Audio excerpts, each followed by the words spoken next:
दोस्तों, जरा सोचिए, एक तेज तर्रार एसपी साहिबा जो कानून की रक्षक है, जो अपराधियों के दिलों में खौफ का दूसरा नाम है, वो रोज एक सड़क किनारे भीख मांगते 13 साल के मासूम लड़के को चुपचाप खाना देती है, बिना नाम पूछे, बिना रिश्ता बनाए। लेकिन फिर एक दिन वो लड़का उसे मासूमियत से पूछ बैठता है कि आप मुझसे शादी करोगी। और यहीं से शुरू होती है एक ऐसी कहानी, कहानी जो आपको हैरान भी करेगी और अंदर तक छू भी जाएगी। आखिर ऐसा क्या हुआ कि एक ताकतवर एसपी ने भिखारी बच्चे से शादी का फैसला कर लिया। यह शादी मजाक नहीं थी, मजबूरी भी नहीं। फिर क्या थी इसकी वजह? जानिए इस अनोखी कहानी में, जो समाज के ढकोसलों को तोड़ती है, रिश्तों की गहराई को उजागर करती है और इंसानियत की सबसे सच्ची तस्वीर पेश करती है। तो दोस्तों, अगर आप भी इस कहानी को सुनने के लिए तैयार हैं, तो इस वीडियो को एक लाइक जरूर कर दीजिए। और अगर आप चैनल पर नए हैं, तो सब्सक्राइब करके बेल आइकन दबा दीजिए, ताकि ऐसी दिल को छू लेने वाली कहानियां आपसे कभी छूटे नहीं। चलिए अब बिना देर किए सुनते हैं। शहर की हलचल भरी सड़कों के किनारे एक जगह थी, जहां रोजाना शाम के समय कुछ भिखारी जमा होते थे। वहीं पर एक पत्थर के टुकड़े पर बैठा एक दुबला पतला, मैले कुचैले कपड़े पहने, धूल से सना हुआ चेहरा लिए एक 13 साल का बच्चा हर आने जाने वालों से खाना, पैसा या रहम की भीख मांगता था। उसका नाम राजू था। वह ना ठीक से पढ़ा लिखा था, न उसे दुनिया के कायदे कानून समझ आते थे। सुबह उठते ही वह सड़क पर आ जाता और रात को वहीं फुटपाथ पर लेट जाता। उसकी पूरी दुनिया सड़क और उसका कोना था। लेकिन इस चकाचौंध भरी दुनिया में एक शख्स था जो रोज आता और उसे इंसान समझकर देखता। वह थी शहर की एसपी भावना सिंह। भावना सिंह 35 वर्षीय, सख्त चेहरा, दृढ़ चाल और गजब का आत्मविश्वास रखने वाली महिला थी, जो पुलिसिया ड्यूटी के साथ साथ इंसानियत को भी बराबर तवज्जो देती थी। भावना जितिया जब भी अपनी सरकारी गाड़ी से निकलती और शहर के किसी कोने में जाती, तो राजू को देखकर रुकती, मुस्कुराती और कहती, आज कुछ खाया? और फिर अपने ड्राइवर से कहती, गाड़ी से खाना निकालो राजू के लिए। राजू की आंखों में चमक आ जाता थी। वह बिना कुछ बोले खाना पकड़ लेता और धीरे से कहता, धन्यवाद मैडम। भावना उसके सिर पर हाथ फेरती और फिर चल देती। यह रोज का सिलसिला बन गया। भावना के मन में राजू के लिए एक अलग सा कोमल स्थान बनता जा रहा था। उसे लगता जैसे यह बच्चा किसी और दुनिया से है, कुछ अलग है। उसकी मासूम आंखों में कुछ कहने की कोशिश होती, जैसे उसे कोई तलाश हो किसी अपनत्व की। एक दिन भावना देर शाम ऑफिस से लौट रही थी, तो देखा कि सड़क के कोने पर राजू ठंड में सिकुड़ कर बैठा हुआ था। कपड़े और पतले हो चुके थे और शरीर कांप रहा था। भावना रुक गई, उतरकर उसके पास गई और कहा, ठंड लग रही है? राजू ने सिर हिलाया। भावना ने बिना कुछ सोचे गाड़ी से एक गर्म चादर निकालकर उसे उड़ा दिया। फिर कहा, चलो मेरे साथ कुछ गर्म खाना खाओ। राजू उनके साथ गया। पहली बार वह इतने पास से उनके साथ बैठा था। खाना खाता रहा और बीच बीच में उन्हें देखता रहा। उसकी नजरों में वह डर नहीं था, बल्कि एक अनोखा विश्वास था। भावना ने पूछा, तुम्हारे माँ बाप कहाँ हैं? राजू ने चुप रहकर सिर झुका लिया। फिर धीरे धीरे बोला, पता नहीं, बहुत छोटा था तब छोड़ गए थे। भावना के दिल को कुछ चुभा। वह थोड़ी देर चुप रही, फिर बोली, तुम चाहो तो मैं किसी संस्था में तुम्हें रखवा सकती हूं, वहां अच्छे से पढ़ाई करोगे। राजू ने पहली बार सीधे उनकी आंखों में देखा और बोला, क्या आप मुझे रोज खाना दोगी वहां भी? भावना मुस्कुरा दी, हाँ, जब जब तुम चाहो। कुछ दिन यूं ही बीतते गए। भावना और राजू के बीच की यह अनकही नजदीकी कुछ और ही रूप लेती जा रही थी। भावना को अब रोज ऑफिस जाते वक्त राजू को देखना जरूरी लगने लगा था। वहीं राजू के दिल में एक अजीब सी हलचल होने लगी थी। वह दिन भर उनके बारे में सोचता, उनकी बातें, उनका हाथ सिर पर फिराना, उनका मुस्कुराना, ये सब उसे कुछ अलग सा एहसास देता। एक दिन भावना ऑफिस से जल्दी निकली और सीधे राजू के पास आ पहुंची। राजू एक टूटी सी किताब के पन्ने उलट पलट कर रहा था। भावना ने पूछा, क्या पढ़ रहे हो? राजू ने किताब दिखा दी। वह बहुत पुरानी और फटी हुई थी, शायद किसी ने फेंकी होगी। भावना ने कहा, पढ़ना पसंद है। राजू ने सिर हिलाया। भावना बोली, अगर मैं तुम्हें स्कूल में भर्ती करा दूं तो? राजू कुछ बोला नहीं, लेकिन उसकी आंखों में डर साफ दिख रहा था। भावना ने उसके कंधे पर हाथ रखा और कहा, डरो मत, मैं हूं ना। अगले दिन भावना ने खुद राजू को नहलवाया, नए कपड़े दिलवाए और एक अनाथ आश्रम से बात करवाई। लेकिन राजू ने वहां जाने से मना कर दिया। वह बोला, मुझे वहां अच्छा नहीं लगेगा, मुझे आपके साथ रहना है। भावना थोड़ी चौंकी, लेकिन फिर बोली, राजू, मैं ऑफिस जाती हूं, ड्यूटी करती हूं, तुम वहां अकेले रह नहीं पाओगे। राजू कुछ नहीं बोला, बस चुपचाप चला गया। 2 दिन तक वह नहीं दिखा। भावना परेशान हो गई। तीसरे दिन जब वह दिखा तो उसकी आंखें सूजी हुई थीं, जैसे बहुत रोया हो। वह भावना के पास आया और चुपचाप बैठ गया। भावना ने पूछा, कहां चले गए थे? राजू बोला, कहीं नहीं, बस सोचा कि आप तो किसी दिन भूल जाओगी मुझे। सब भूल जाते थे हैं। भावना का दिल भर आया। उसने राजू का हाथ पकड़ा और कहा, मैं तुम्हें कभी नहीं भूलूंगी। तभी राजू ने अचानक पूछा, अगर मैं बड़ा हो जाऊं तो क्या आप मुझसे शादी करोगी? भावना चौंक गई, कुछ देर तक चुप रही, फिर मुस्कुराई और बोली, बड़ा हो जाओ फिर बात करेंगे। राजू बोला, अगर मैं अभी कहूं तो? भावना का चेहरा गंभीर हो गया। वह समझ गई कि यह मजाक नहीं था। राजू की आंखों में वह मासूम लेकिन सच्चा प्रेम था। वही चौधरी हंसा नहीं।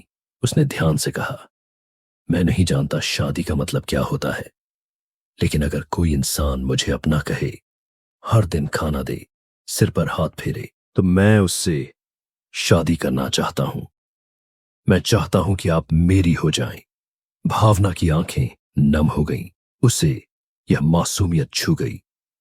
वह जानती थी कि समाज इसे स्वीकार नहीं करेगा। एक एसपी और एक 13 साल का भिखारी लड़का, लेकिन कहीं ना कहीं उसके अंदर एक कोना था जो इस निष्कलंक प्रेम को समझता था। वह सोचने लगी, क्या कोई रिश्ता उम्र, रुतबे या ओहदे से तय होता है, या उस एहसास से जो दिल से जुड़ता है? उसने राजू को देखा और फिर बोली, अगर मैं तुमसे शादी कर लूं तो तुम हमेशा मेरे साथ रहोगे। राजू खुशी से उछल पड़ा। हां। भावना की आंखों से एक आंसू बह निकला। अगले कुछ दिनों में भावना ने चुपचाप शादी की तैयारी कर ली। किसी को कुछ बताया नहीं। बस एक मंदिर में बिना किसी दिखावे के उसने राजू के साथ कौत फेरे ले लिए। पुजारी भी चौंका, लेकिन भावना का चेहरा देखकर कुछ नहीं कहा। जब शादी हुई तो राजू ने कहा, अब आप मेरी हैं ना? भावना मुस्कुराई। हां, अब मैं सिर्फ तुम्हारी हूं। यह कहानी यहीं खत्म नहीं हुई, बल्कि यहीं से शुरू हुई। अब समाज की नजरें, कानून की सीमाएं और भावना के फैसले की असलियत सामने आने वाली थी। शादी के कुछ ही दिन बाद शहर के गलियारों में हिलबे हलचल मच गई थी। किसी को इस बात पर यकीन नहीं हो रहा था कि जिले की एसपी भावना सिंह ने एक 13 साल के भिखारी लड़के से चुपचाप मंदिर में शादी कर ली थी। यह बात पहले कुछ लोगों को कानों कान पता चली, फिर धीरे धीरे मीडिया तक जा पहुंची। अगले ही दिन तमाम न्यूज चैनल्स पर ब्रेकिंग न्यूज चलने लगी। एसपी साहिबा ने की नाबालिग भिखारी से शादी, कानून की रक्षक ने तोड़ा खुद ही कानून। पुलिस प्रमुख की रहस्यमयी शादी से हड़कंप। भावना सिंह मपम अपने सरकारी आवास में बैठी खिड़की के बाहर देख रही थी। उनके चेहरे पर ना तो कोई पछतावा था, ना शर्म और ना ही घबराहट। वह जानती थी कि अब जो कुछ भी सामने आएगा वह आसान नहीं होगा। लेकिन जिस क्षण उन्होंने राजू के साथ साथ फेरे लिए थे, उसी पल उन्होंने इस रास्ते को स्वीकार कर लिया था। राजू अब उसी घर में था जो कभी उसकी कल्पना से भी परे था। महंगे पर्दे, चमचमाती फर्श, कार्ड, नौकर, ड्राइवर और इतने बड़े कमरे जिनमें आवाज भी गूंज जाए, लेकिन उसका मन सिर्फ भावना के साथ ही जुड़ा था। वो दिन भर उनके साथ रहना चाहता, उनके पास बैठना चाहता, उनका चेहरा देखना चाहता। उसे न जाने क्यों यह लगता कि कहीं फिर से उसे कोई छीन ना ले भावना से। वहीं भावना को अब समाज और कानून दोनों का सामना करना था। अगले ही दिन डीजीपी कार्यालय से फोन आया। उन्हें तुरंत बुलाया गया। भावना तैयार हुई। राजू उनके पैरों से चिपक गया। आप लौट कर आओगी ना? भावना ने उसके सिर पर हाथ फेरा और बोली, हाँ राजू, अब तो हमेशा तुम्हारे पास रहूंगी, डरो मत। वो चल पड़ी। मुख्यालय पहुंचते ही चारों ओर निगाहें उन्हीं की ओर उठी, कुछ हैरानी से, कुछ आखिरी आलोचना से और कुछ जिज्ञासा से। मीटिंग रूम में कई उच्च अधिकारी मौजूद थे। जैसे ही भावना अंदर आई, डीजीपी ने कठोर आवाज में कहा, भावना सिंह, आपने एक नाबालिग से विवाह किया है। क्या आपको अपनी शपथ याद है? क्या आप जानती हैं कि यह भारतीय कानून के अनुसार अपराध है? भावना शांत थी। उन्होंने स्थिर स्वर में कहा, मैं जानती हूं सर कि जो कुछ हुआ वह असामान्य है, लेकिन अगर आप मेरी बात सुने तो शायद आप समझे कि यह निर्णय किसी सनक में नहीं लिया गया। एक अन्य अधिकारी ने कहा, आप जानती हैं कि यह बाल विवाह की श्रेणी में आता है। उस बच्चे की उम्र मात्र 13 साल है। आप एक सीनियर आईपीएस हैं, आपसे ऐसी उम्मीद नहीं थी। भावना ने कहा, सर, जब मैंने उस लड़के को पहली बार देखा था, वह गटर के पास बैठा हुआ था।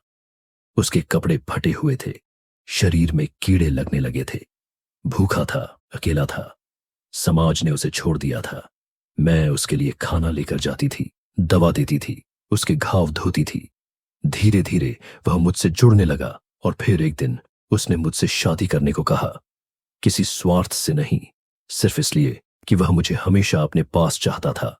उसकी नजरों में कोई लालच नहीं था, कोई वासना नहीं थी, सिर्फ अपनापन था। क्या समाज में ऐसे रिश्तों की कोई जगह नहीं? पूरा कमरा चुप हो गया। भावना ने आगे कहा, हां, कानून के अनुसार यह विवाह मान्य नहीं है और मैं इसके लिए जो भी सजा बनती हो वह भुगतने को तैयार हूं। लेकिन एक बात कहूं सर, उस बच्चे ने मुझसे कोई गुनाह नहीं किया, उसे मत सजा दीजिएगा। कुछ देर के बाद मीटिंग स्थगित कर दी गई। भावना को छुट्टी पर भेज दिया गया और मामले की जांच के आदेश दे दिए गए। अब मीडिया भावना के घर के बाहर डेरा डाले बैठा था। माइक और कैमरे लिए रिपोर्टर्स चीखते, मैडम जी, क्या यह सच है कि आपने उस भिखारी लड़के से शादी की है? क्या आप कोर्ट में इस विवाह को मान्यता दिलवाना चाहती हैं? क्या आप नौकरी छोड़ने वाली हैं? भावना चुपचाप गेट के अंदर से राजू का हाथ पकड़े बैठी थी। राजू सहमा हुआ था। उसे यह भी नहीं समझ में आ रहा था कि आखिर हो क्या रहा है। भावना ने उसे अपने पास खींचा और बोली, डरो मत, ये सिर्फ बोलते हैं, हम कुछ गलत नहीं कर रहे। उसी रात राजू ने पूछा, क्या आपने मुझसे शादी करके गलती की? भावना ने आंखों में आंसू लिए कहा, नहीं राजू, तुमने मुझे इंसान बनाया है, मैंने तुम्हें नहीं बचाया। तुमने मुझे बचाया है उस दुनिया से जो सिर्फ दिखावा करती है। अगले दिन भावना को चाइल्ड वेलफेयर कमेटी के सामने पेश होना था। कोर्ट परिसर के बाहर मीडिया की भीड़ और पुलिस की तैनाती थी। भावना सीधे न्यायाधीश के सामने खड़ी हुई। न्यायाधीश ने पूछा, आपको इस विवाह की वैधता का बोध है? भावना ने कहा, हां, लेकिन मैंने यह विवाह सामाजिक मर्यादा से नहीं, आत्मिक संबंध से किया है। न्यायाधीश ने चाइल्ड प्रोटेक्शन एक्ट और जुवेनाइल जस्टिस के प्रावधानों का हवाला देते हुए कहा कि यह विवाह अवैध है और जब तक लड़का 18 वर्ष का नहीं हो जाता तब तक यह मान्य नहीं हो सकता। कोर्ट ने राजू को बाल सुधार गृह भेजने का आदेश दिया। यह सुनकर राजू चीख पड़ा, नहीं, मुझे भावना जी से अलग मत करो, मैं वहां मर जाऊंगा। भावना भी खुद को रोक नहीं सकी। वह रो पड़ी, उसे मत ले जाइए, वह अकेला है, उसके पास मैं ही हूं। लेकिन कोर्ट के आदेश के सामने कोई नहीं टिक सकता। पुलिस राजू को अलग करने लगी। वह चिल्ला रहा था, मैडम जी मत भेजिए, मत भेजिए। भावना का दिल टूट रहा था।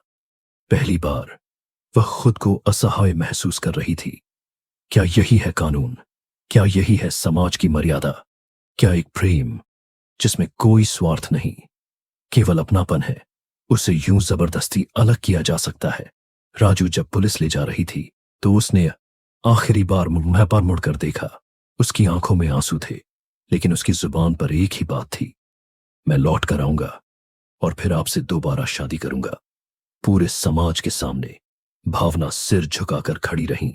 उनकी हथेलियां आपस में जुड़ी थीं और वह खुद से वादा कर रही थी कि चाहे कुछ भी हो जाए वह राजू का इंतजार करेंगी।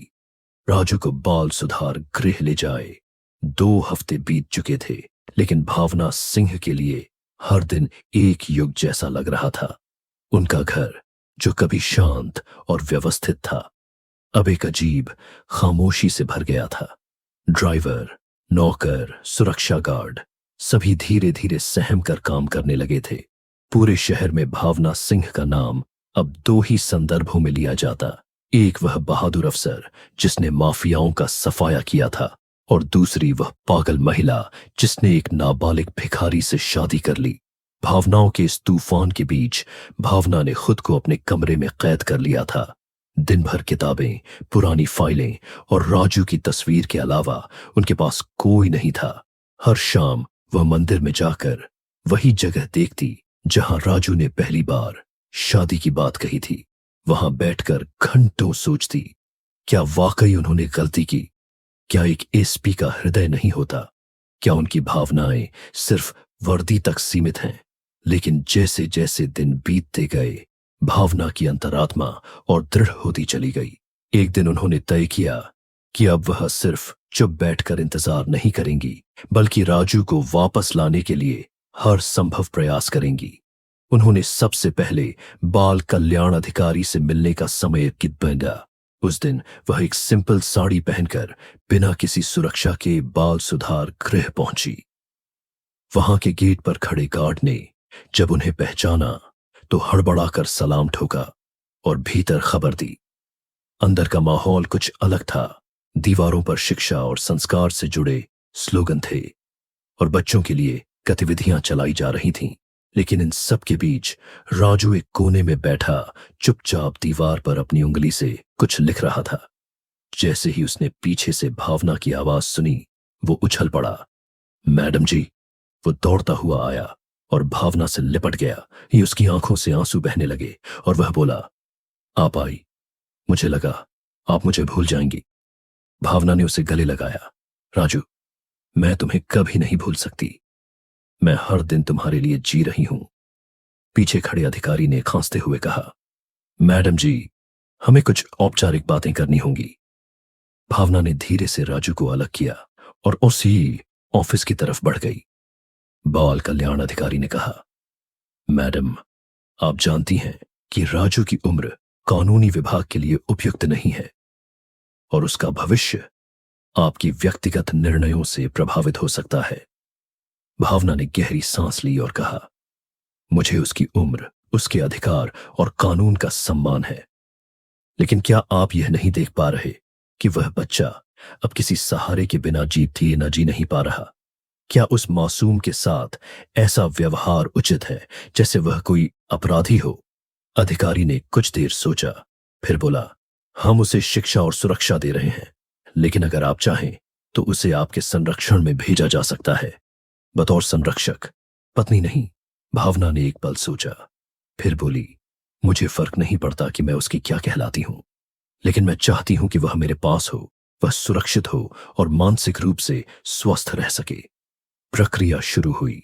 कई कागजी कार्यवाहियों और विभागीय अनुमतियों के बाद अंततः कोर्ट ने भावना को राजू का कानूनी संरक्षक नियुक्त कर दिया। कुछ शर्तें भी लगाई गईं। राजू की शिक्षा सुनिश्चित की जाए, उसका मनोवैज्ञानिक मूल्यांकन नियमित हो और 18 वर्ष की आयु तक कोई वैवाहिक संबोधन सार्वजनिक ना किया जाए। राजू को जैसे ही यह खबर मिली वह खिल उठा। कुछ ही दिनों में वह वापस भावना के घर आ गया। इस बार ना वह वही भिखारी बच्चा था, ना भावना वही सख्त पुलिस अफसर। उनके बीच एक अनोखा रिश्ता था जो नाम से परे था, पर भरोसे और प्रेम से भरा हुआ था। राजू को एक अच्छे स्कूल में दाखिला दिलाया गया। घर में उसके लिए एक अलग कमरा सजाया गया जिसमें किताबें, खिलौने, पढ़ाई की सामग्री और एक छोटी सी टेबल पर उसकी और भावना की एक तस्वीर थी जिसमें राजू मुस्कुराते हुए भावना का हाथ थामे खड़ा था।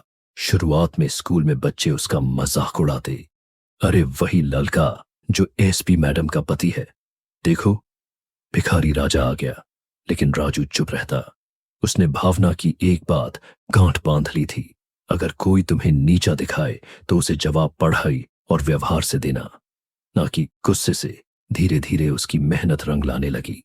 वो कक्षा का सबसे होशियार छात्र बनने लगा। टीचर्स उसके अनुशासन और पढ़ाई से प्रभावित होने लगे। स्कूल के वार्षिक उत्सव में जब भावना विशेष अतिथि के रूप में आई शीर्षई और राजू को स्टेज पर पुरस्कार देते हुए कहा कि इस बच्चे ने मुझे इंसान बनना सिखाया, तो पूरा हॉल तालियों से गूंज उठा। घर में भी अब सब कुछ व्यवस्थित होने लगा था। भावना की नौकरी बहाल हो चुकी थी, लेकिन विभागीय निगरानी बनी हुई थी। कई बार मंत्री, अधिकारी या सामाजिक कार्यकर्ता उनसे मिलने आते और राजू को लेकर सवाल पूछते, लेकिन भावना हमेशा मुस्कुराकर जवाब देती, वो मेरे जीवन का सबसे ईमानदार रिश्ता है, उसका सम्मान कीजिए। डिडे। एक दिन शाम को भावना अपने ऑफिस से लौट रही थी। तभी राजू दरवाजे पर बैठा मिला। उसने एक फूलों से सजा हुआ डिब्बा उनके सामने रख दिया और कहा, मैडम जी, आज हमारी शादी को 1 साल हो गया है। मैंने इसे खुद सजाया है। भावना भावुक हो गई। वो झुकी, राजू को गले लगाया और बोली, तुम्हारे साथ बिताया हर दिन मेरे जीवन की सबसे सुंदर याद है। राजू अब बड़ा हो रहा था। उसकी सोच परिपक्व होती जा रही थी। वो सुबह स्कूल जाता, शाम को पढ़ाई करता और बाकी समय भावना के साथ बिताता। उसने कंप्यूटर सीखना शुरू कर दिया था और जिस शर्त जब उसने पहली बार इंटरनेट पर अपने लिए एसपी की शादी के बारे में खबरें पढ़ी, तो वह चुपचाप भावना के पास गया और बोला, मैडम जी, लोगों ने आपके बारे में बहुत गलत लिखा है, मुझे बुरा लगता है। भावना ने उसका चेहरा अपने दोनों हाथों में लेकर कहा, राजू, दुनिया का काम है बोलना, हमारा काम है जीना और हम अपने सच के साथ जी रहे हैं। बाकी सब वक्त के साथ चुप हो जाएगा। लेकिन वक्त चुप कहाँ होता है, वह परीक्षा लेता है। एक दिन दिल्ली से एक केंद्रीय जांच दल भावना के मामले में विस्तृत रिपोर्ट लेने पहुंचा। राजू के पालन पोषण, उसकी शिक्षा, स्वास्थ्य, मानसिक स्थिति, हर चीज का परीक्षण किया गया। जांच दल में एक महिला अधिकारी ने भावना से कहा, मैडम, मैं एक महिला होकर भी आपके निर्णय को समझ नहीं पा रही। आप जैसे पढ़े लिखे अधिकारी ने एक नाबालिग से शादी क्यों की? भावना ने पहली बार थोड़े ऊंचे स्वर में कहा, क्योंकि उस मासूम में वह ईमानदारी और सच्चाई थी जो शायद इस पूरे तंत्र में नहीं है। मैंने उससे शादी नहीं की, मैंने एक आत्मा से बंधन बनाया। अगर आप इसे समझ नहीं सकती तो आपसे कुछ कहने का फायदा नहीं। जांच दल चला गया, लेकिन उनकी रिपोर्ट से क्या होगा, यह सवाल अब सामने था। क्या भावना की नौकरी फिर खतरे में आ जाएगी? क्या राजू को फिर उनसे अलग कर दिया जाएगा? क्या समाज इस रिश्ते को कभी स्वीकार करेगा या नहीं? लेकिन भावना ने अब फैसला कर लिया था, चाहे कुछ भी हो, अब वह पीछे नहीं हटेंगी। और राजू अब वह कोई भिखारी नहीं, वह भावना सिंह का सपना बन चुका था और वह हर हाल में उनके साथ खड़ा रहेगा। दिल्ली से आई जांच समिति की रिपोर्ट को लेकर विभाग में खलबली मची थी।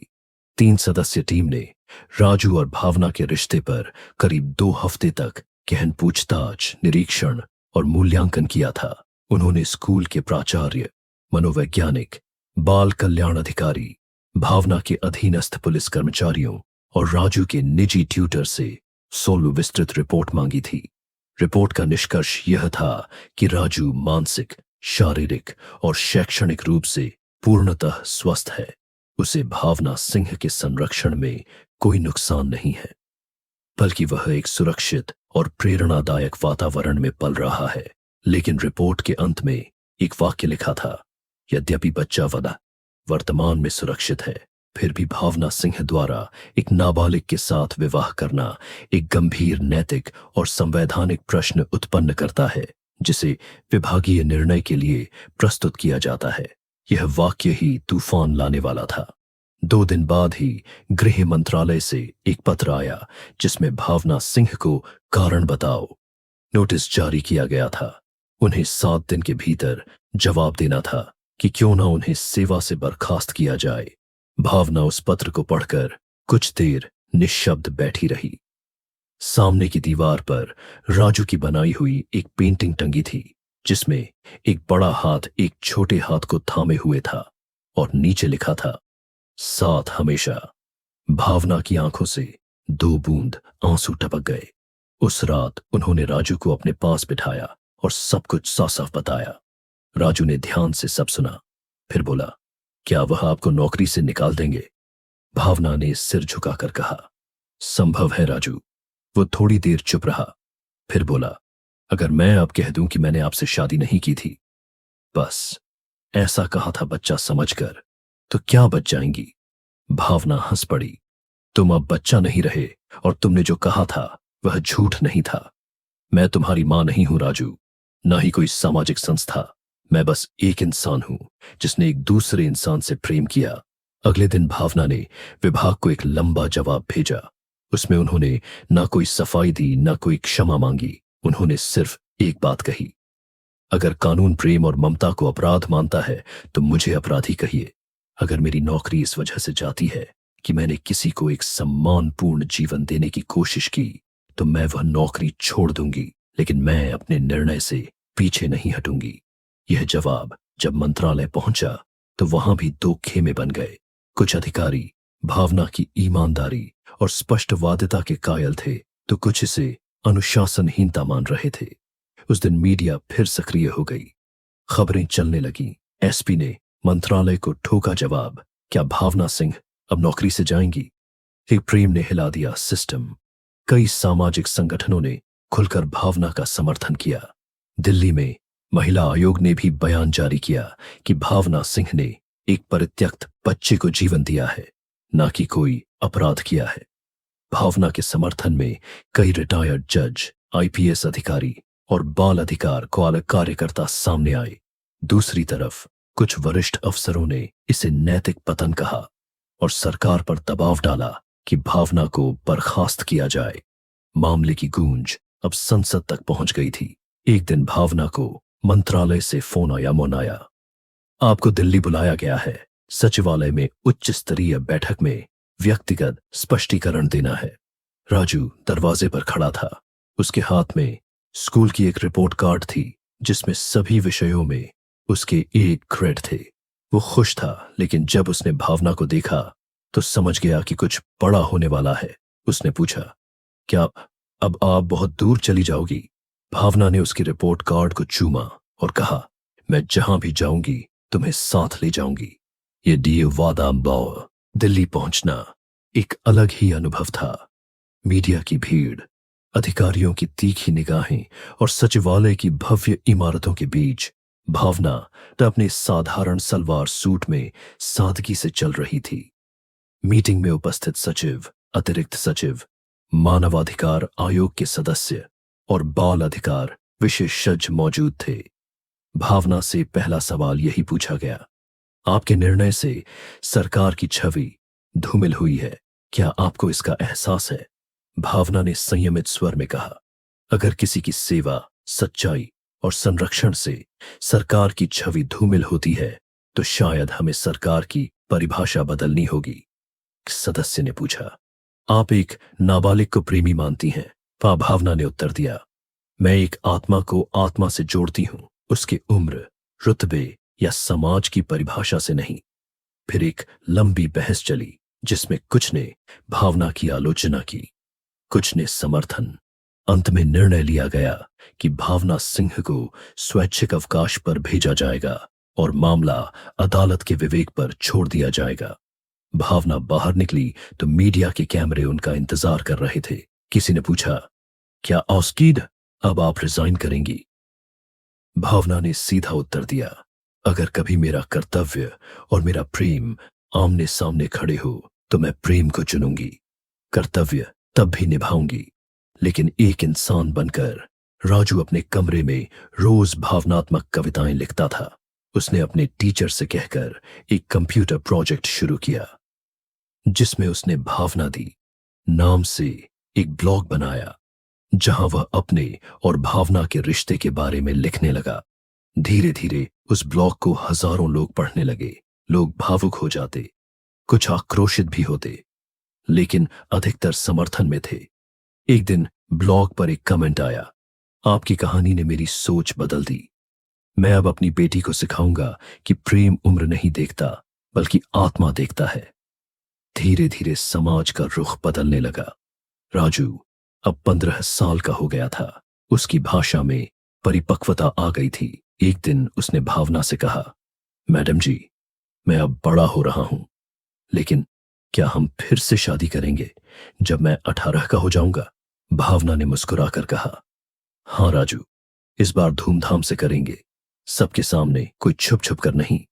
उस रात राजू ने भावनाओं से भरा एक पत्र लिखा, जो उसने भावनाओं की किताब में रख दिया। जब कोई मुझसे पूछेगा कि तुम कौन हो, तो मैं कहूंगा, वो जिसने मुझे भिखारी से इंसान बना दिया, जिसने मेरी आत्मा को स्पर्श किया, जिसने मुझे सिखाया कि प्रेम डरता नहीं, लड़ता है और जीतता है। भावना की आंखों में फिर आंसू थे, लेकिन इस बार यह आंसू हार के नहीं, उम्मीद के थे। एक नई सुबह, एक नई कहानी के आगमन के लिए। राजू अब 15 वर्ष का हो चुका था और उसकी कद काठी, सोच और आत्मविश्वास में गजब का बदलाव आ चुका था। जो लड़का कभी नंगे पांव भीख मांगता था, वह अब एक ऐसे बालक में बदल चुका था जिसके चेहरे पर आत्मविश्वास था और आंखों में एक मकसद। स्कूल में वह हमेशा अव्वल रहता। सामाजिक विज्ञान और साहित्य में उसकी गहरी रुचि थी और लेखन उसकी ताकत बन गई थी। इस सुनसन का ब्लॉग भावना समूह औंधती थी अब राष्ट्रीय स्तर पर चर्चा का विषय बन चुका था। हजारों लोग उसकी कहानियां पढ़ते, कुछ सहानुभूति से, कुछ प्रेरणा लेकर। मीडिया अब उसकी कहानी को एक नई दृष्टि से देखने लगा था। टीवी चैनलों पर अब यह चर्चा होती, क्या समाज ने भावना सिंह के फैसले को गलत समझा? क्या राजू अब एक नई पीढ़ी का प्रतीक बन सकता है? एक प्रेम पुत्र बचपन से निकला, क्या समाज उसे स्वीकार कर पाएगा? दूसरी ओर भावना सिंह ने अब पूरी तरह से विभागीय नौकरी से त्यागपत्र दे दिया था। उन्होंने कहा, अगर मेरा प्रेम ही मेरे कर्तव्य में बाधा बनता है, तो मैं वह भूवर्दी छोड़ दूंगी जो उस प्रेम को अपराध मानती है। त्यागपत्र देते समय उनके साथी अफसरों ने खड़े होकर उन्हें सलाम किया। एक सीनियर अधिकारी ने कहा, मैडम, आप जो कर रही हैं वह आसान नहीं है, लेकिन शायद यही समाज को आईना दिखाने का वक्त है। भावना ने बस मुस्कुराकर सिर झुका लिया। घर लौटने पर राजू ने उनका स्वागत फूलों की माला पहनाकर किया और कहा, अब आप सिर्फ मेरी हैं पूरे समय के लिए। भावना हंस पड़ी, हाँ राजा बाबू, अब मैं सिर्फ तुम्हारी हूं। घर में अब राजू की पढ़ाई के साथ साथ दोनों मिलकर सामाजिक कार्यों में जुट गए। भावना ने नई दृष्टि नाम से एक संस्था की शुरुआत की, जहां उन बच्चों को आश्रय, शिक्षा और सम्मान दिया जाता जो कभी सड़कों पर बेसहारा थे। राजू संस्था का चेहरा बन गया। वह खुद बच्चों को पढ़ाता, उनकी कहानियां सुनता और उन्हें सिखाता कि दुनिया कैसी भी हो, आत्मसम्मान कभी मत खोना। संस्था की गतिविधियों को देखकर शहर भर में एक नई ऊर्जा फैल गई। राजू की वजह से कई लोग अब सड़कों पर रहने वाले बच्चों को सिर्फ भिखारी नहीं, इंसान समझने लगे थे। धीरे धीरे संस्था में 100 से अधिक बच्चे आने लगे।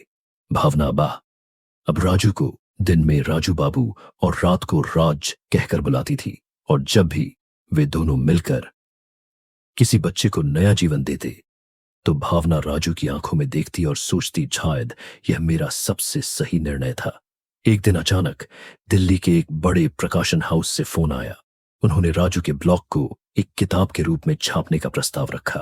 राजू ने पहले तो झिझकते हुए मना किया, लेकिन भावना ने कहा, राजू, जब तुम्हारा दर्द और प्रेम किताब बनकर दूसरों तक पहुंचेगा, तब समाज का आईना और साफ होगा।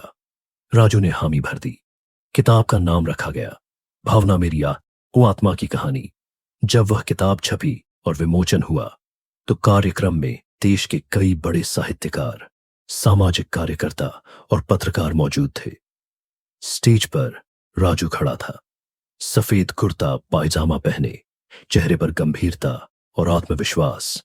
वह बोला, यह किताब मेरी नहीं है, उन लाखों बच्चों की कहानी है जो सड़कों पर बिना नाम और पहचान के जीते हैं। और यह उन लोगों के लिए एक उत्तर है जो सोचते हैं कि प्रेम सिर्फ उम्र, आ, वर्ग या स्थिति से होता है। नहीं, प्रेम सिर्फ आत्मा से होता है। और भावना दी ने मुझे यही सिखाया। कार्यक्रम के अंत में सबने खड़े होकर तालियां बजाई। भावना की आंखों में गर्व के आंसू थे। विमोचन के बाद वह मंच पर गई और राजू का हाथ पकड़कर बोली, तुम अब मेरे बेटे नहीं, मेरे साथी हो, मेरे बराबरी के जीवन साथी। उस दिन के बाद से अब दोनों समाज में खुले रूप में असाध दिखने लगे थे। अब कोई डर नहीं था, न किसी अदालत का और न किसी अफसर का। एक दिन राजू ने भावना से पूछा, दी, आप कभी डरती नहीं थी? भावना ने मुस्कुराकर कहा, बहुत डरती थी, लेकिन तुमने मुझे वह साहस दिया जो कोई किताब, कोई वर्दी नहीं दे सकती। फिर उन्होंने राजू को एक कागज दिखाया। वह उनका पासपोर्ट आवेदन था, जिसमें पति के नाम के स्थान पर उन्होंने लिखा था, राजू सिंह, मेरी आत्मा का साथी। राजू मुस्कुराया, लेकिन फिर गंभीर होकर बोला, अब मैं जल्दी जल्दी बड़ा होना चाहता हूं ताकि हम फिर से शादी कर सकें। इस बार सबके सामने, पूरी दुनिया को गवाह बनाकर भावना ने उसका माथा चूमते हुए कहा, मैं उस दिन के लिए हर सांस जी रही हूं। उसी समय एक फोन आया। एक प्रसिद्ध राष्ट्रीय पुरस्कार संस्था ने राजू और भावना को सामाजिक नवचेतना पुरस्कार से सम्मानित करने की घोषणा की थी। दोनों दिल्ली आमंत्रित किए गए। कार्यक्रम में प्रधानमंत्री भी उपस्थित थे। जब राजू को मंच पर बुलाया गया और उसकी जीवन यात्रा के बारे में बताया गया तो पूरा हॉल खड़ा हो गया। जब भावना को पुरस्कार देने प्रधानमंत्री स्वयं मंच पर आए तो उन्होंने कहा, भावना सिंह, आपने जो किया वो शायद कानून की किताबों में ना लिखा हो, लेकिन मानवता की किताब में स्वर्ण अक्षरों में लिखा जाएगा। भावना और राजू दोनों ने पुरस्कार ग्रहण किया और उस दिन पहली बार मीडिया के सामने राजू ने भावना का हाथ थामा और कहा, आज मैं बच्चा नहीं रहा, अब मैं समाज को बताना चाहता हूं कि हमारी कहानी कोई गलती नहीं बल्कि दिशा है। अब पूरे देश में राजू और भावना नाम एक प्रतीक बन चुका था, बिना सीमाओं के प्रेम का, सामाजिक स्वीकार्यता के संघर्ष का और आत्मसम्मान की लड़ाई का। संस्था नई दृष्टि अब अंतर्राष्ट्रीय स्तर पर मान्यता प्राप्त कर चुकी थी। राजू अब टेड टॉक जैसे प्रोग्रामों में आमंत्रित होने लगा था। उसकी अंग्रेजी भी धारा प्रवाह हो चुकी थी और हर भाषण में वह अपनी हिंदी जड़ों को नहीं भूलता था। एक बार मंच पर उसने कहा, मैं एक भिखारी से इंसान इसलिए बन सका क्योंकि किसी ने मुझे अपने हृदय में जगह दी। अगर हर भावना सिंह जैसे लोग एक बच्चे को जीवन दे दें तो यह देश फिर से सोने की चिड़िया बन जाएगा। भावना अब उसकी बातें सुनकर मंत्रमुग्ध हो जाती थी।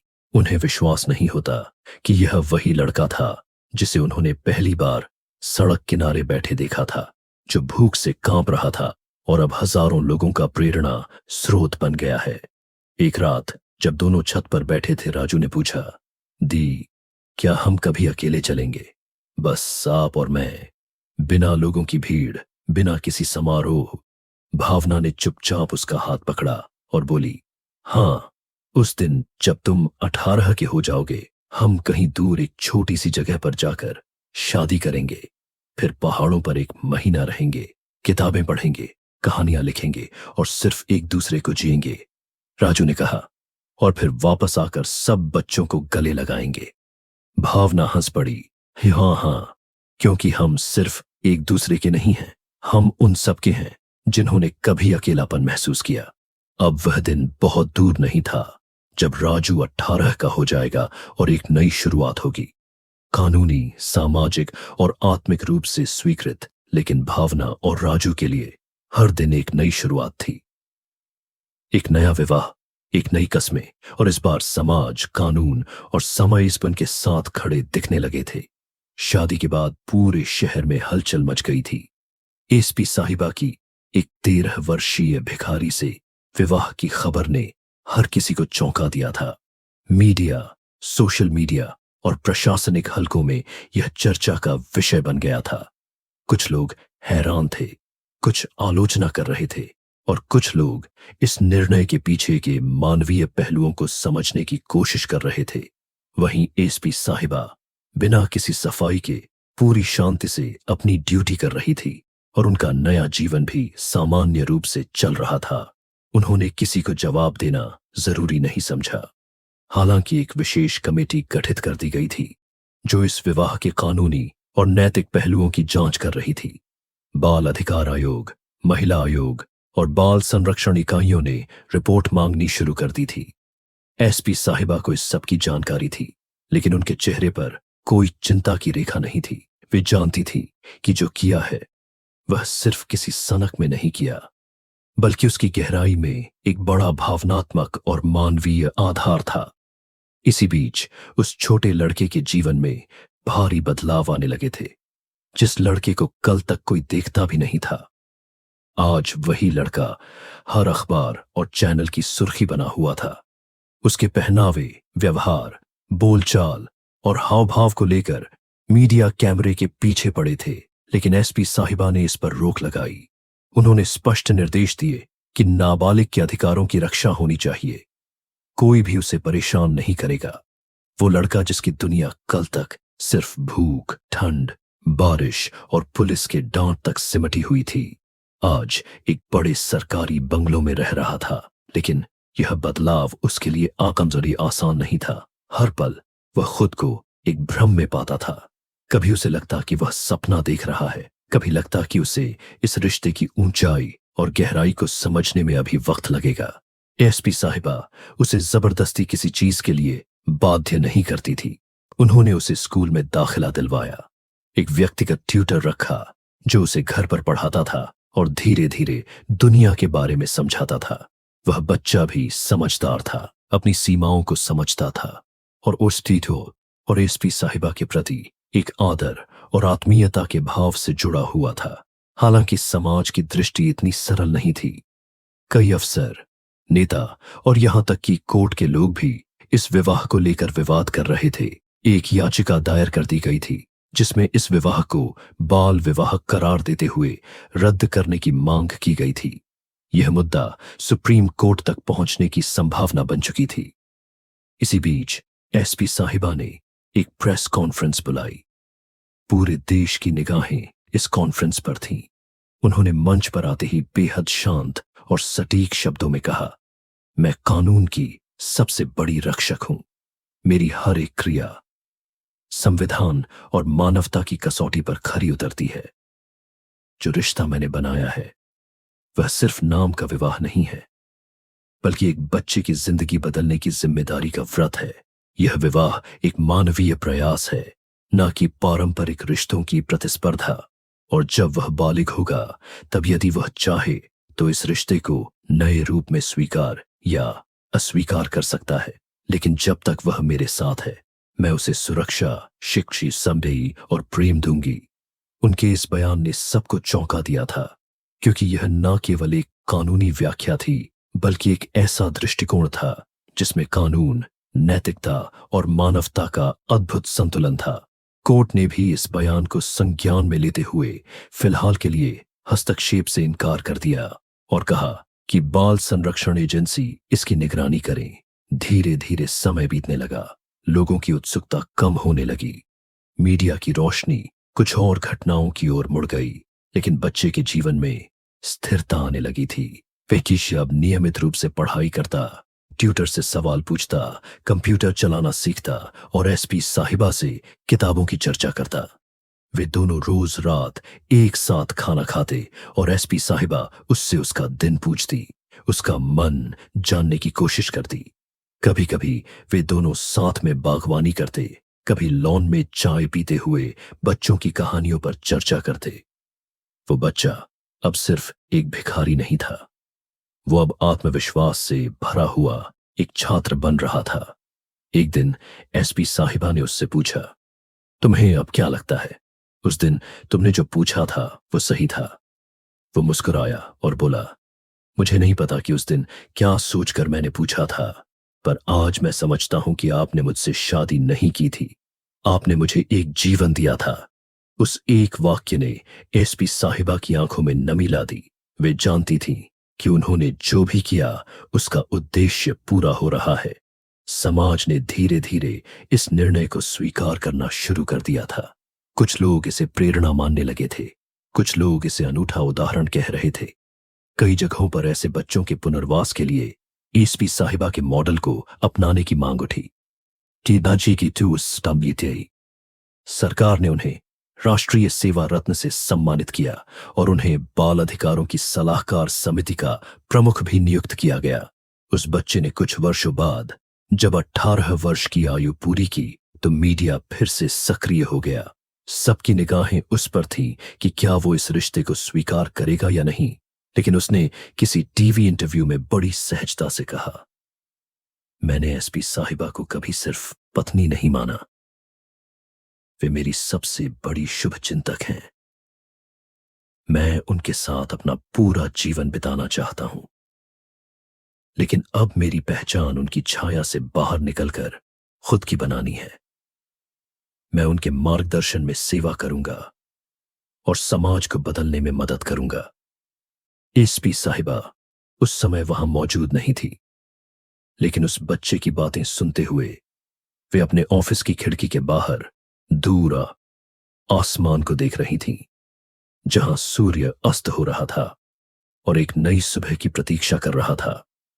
अगर आपको यह कहानी पसंद आई हो तो इस वीडियो को एक लाइक जरूर दीजिए, और अगर आप चैनल पर नए हैं तो चैनल को सब्सक्राइब करना बिल्कुल ना भूलें। इस कहानी को अपने दोस्तों और परिवार के साथ ज्यादा से ज्यादा शेयर करें ताकि बाकी लोग भी इस प्रेरणादायक कहानी का आनंद ले सकें। साथ ही कमेंट करके जरूर बताएं कि आप इस कहानी को कहां से सुन रहे हैं, क्योंकि जब मुझे यह पता चलता है कि मेरी कहानी कहां कहां तक पहुंच रही है तो दिल को बहुत खुशी मिलती है। धन्यवाद।